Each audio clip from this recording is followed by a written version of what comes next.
but I knew his voice immediately, and the familiarity in this setting only increased my feeling of disorientation. It took a couple of tries to ask him what was going on. More radio than phone. Only one person could transmit at a time, so conversation took some getting used to. Straining to listen, I understood John say he'd just received news.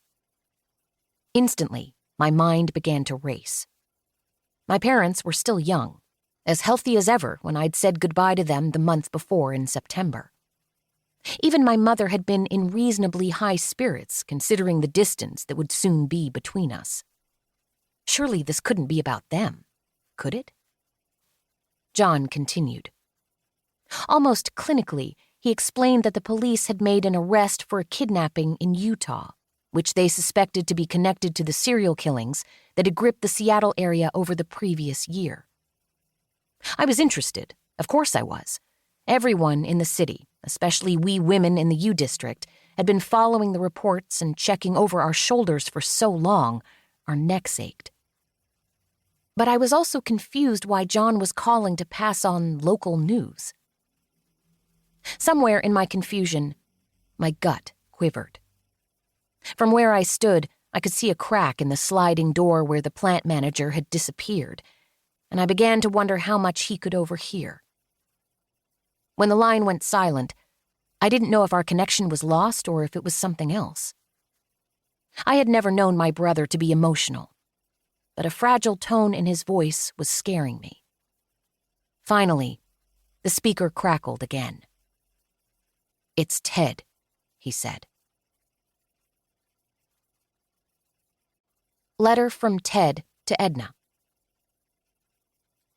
Written from prison after Edna reached out to Ted to ask what he thought of Anne Rule's recently published book about him, The Stranger Beside Me. Transcription of entire letter. September 9th, 1980.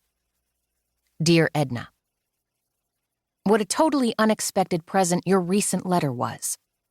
I honestly cannot put into words the delight I experienced upon receiving and reading your letter. I want to return a letter to you immediately, since I have found that the longer I wait to respond to a letter, the less likely I am to respond at all. Until recently, I generally confined my correspondence to my wife. She, in turn, would relay messages as needed. I never have been very fond of letter writing anyway.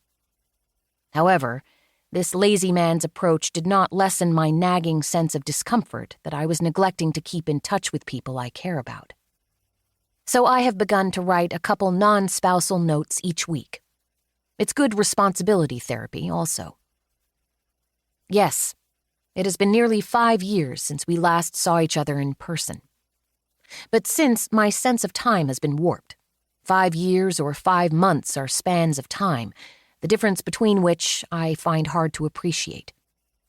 My life, in the idea of time, is divided into 2 eras.